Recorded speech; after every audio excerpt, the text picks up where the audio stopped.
What was I going to talk about again? Oh yeah, GoPro stuff. Alright, so for a lot of you guys who are trying to make your own YouTube videos or dope Instagram videos or dope Facebook videos or dope tongue blur videos or dope just videos for yourself, most of you guys know about GoPros. Everybody knows about a GoPro, and if you want to capture, your DJ sets live and stuff like that, GoPro is pretty damn dope. Now, there's other action cameras out there, like the Sony Action Cam, which is also pretty dope as well. And then you got like those random, generic name brands that are actually pretty legit if you watch some of the videos. Now, if you're going to go ahead and get an action cam, make sure you decide right. But at the end of the day, if they're all 1080p, you can't really go wrong with a lot of them. So that being said, I'm going to give you some accessories for your GoPro or action cam if they fit. So you might want to go ahead and check these out. Currently, I'm rocking a GoPro Hero 3 White. It was like $200 brand spanking new. Now they have one below that that's like $130. But I like mine because you can take it out of the case, and you're going to want to take it out of the case. Now, why would you want to take it out of the case? No, it's not going to be waterproof no more, all this and this and that. No, you want to take it out of the case because in the waterproof case, it's muffled. Your audio is going to be super muffled. And even though you're going to have footage, your audio is going to sound like point blank, period. It's going to sound like that. And if you don't want to buy an external microphone right away, you can get away with rocking the GoPro in a skeleton frame. First thing I recommend is a skeleton frame. You're going to want to get a skeleton frame for your GoPro. Why? It shows your ports a little bit better. It's a little lighter. It's not as clunky. Yet it's not waterproof anymore once you take it out of the case. But GoPros are pretty damn tough. I mean, I've dropped mine quite a bit without the case, straight up like that, and it still works like a charm. But it's going to give you better audio. Now, if you're looking to upgrade your audio right away, I recommend on getting this like metal skeleton case that actually has a hot shoe mount on top of it. And why are you going to need a hot shoe mount? Why you need a hot shoe mount for? Well, to answer why to that weird Sylvester Stallone, when I turn my hand, it's a switch.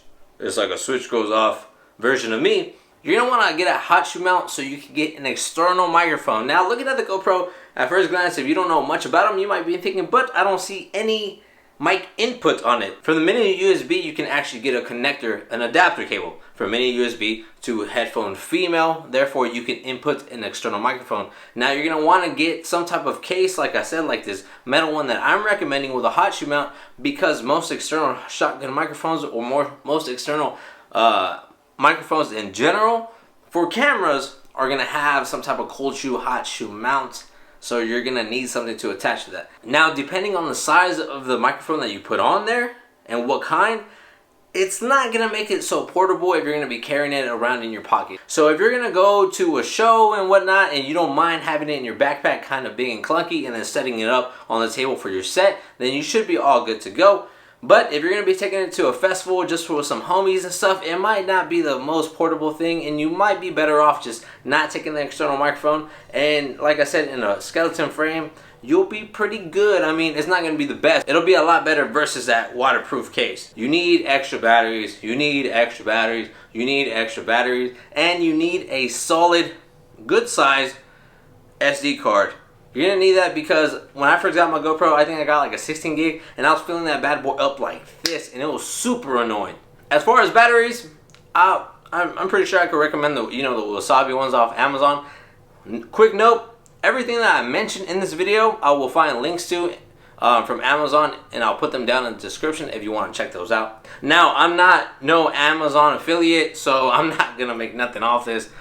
So yeah, if you guys want to get them off of eBay and all that stuff, I'm not like, yo, you gotta get them off Amazon. Nah, it's all good, man. Get them when you get it how you gotta get it. I don't care. You gotta get the tripod mount. And the reason I recommend getting the adapter for a tripod is because you can put it on a tripod. You can set it there. You can get a Joby GorillaPod, which I also recommend. And they're a lot more mobile. Not only that, if you're walking around getting some footage from the crowd, you can hold a small tripod and it makes the shot so much more steady than just holding it like this. If you hold it like this, you're going to get a lot of shake from your hands. So you got to get a tripod mount. Point blank period. Highly recommend it. Now, as far as tripods, I definitely recommend flexible tripods. They don't have to be the Joby brand.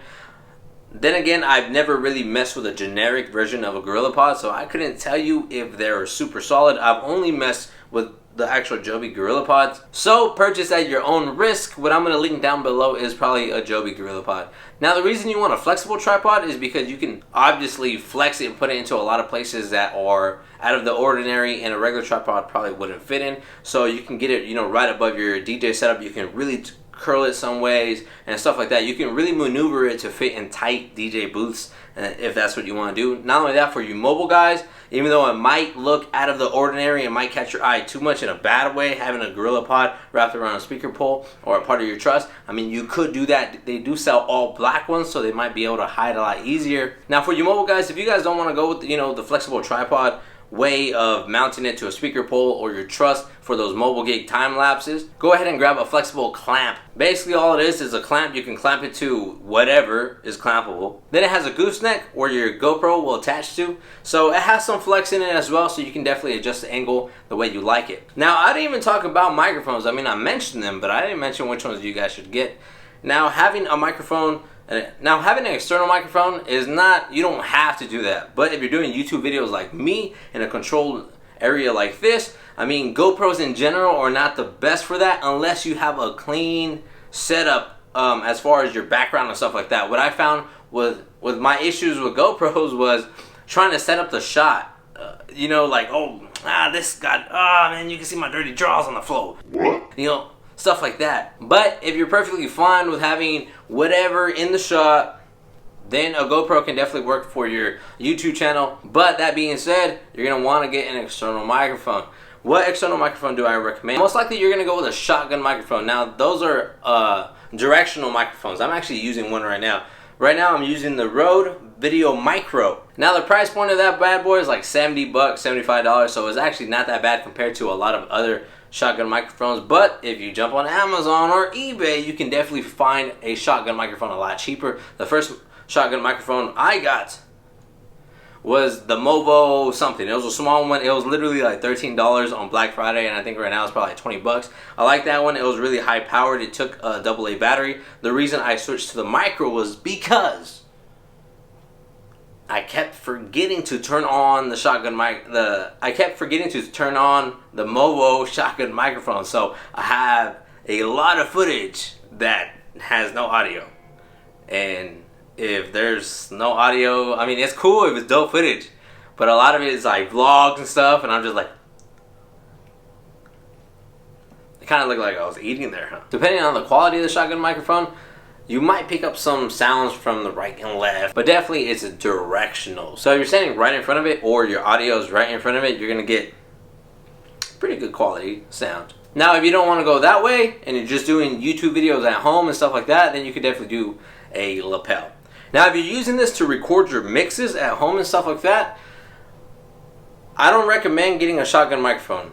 Reason being, you're not going to want to use the audio coming straight from your camera to process to Facebook, Instagram, YouTube, whatever. You're not going to want to do that. Now, I've done that before, and sometimes the audio sounds clean enough, but they're hardly ever on YouTube, and for the most part, I always sync up the audio. The times I've had to use audio straight from the camera, straight from the actual raw video, is where I've had issues with the recordings and stuff like that, where that's definitely happened before. So definitely take the time to sync up your audio later on. Now when it comes to GoPros, the sensors are pretty small, so the more light you throw at it, the better the video you're gonna get. But what I have seen though in a lot of club situations and stuff like that, some of the higher priced GoPros have actually done pretty damn good in my opinion in low light conditions. If you want to go ahead and get an external light, I can link some down below, but to be honest, I wouldn't even know which one to recommend. There's a bunch of them out there. There's some that come with a mount, so you can mount it on the right or on the left, stuff like that. There's some that you can mount it on top. I'd probably recommend the one where you can mount it on top or mount it on the top of the actual GoPro. So hopefully you guys enjoyed my GoPro tips for DJs. But hey, if there's something that I didn't mention, go ahead and leave it down in the comments below. And if you can leave a link to it too for other people to like refer back to it, that would be nice. Sharing is caring. DJs, help DJs. I'll see y'all in the next one. Peace. Andi Mac TV.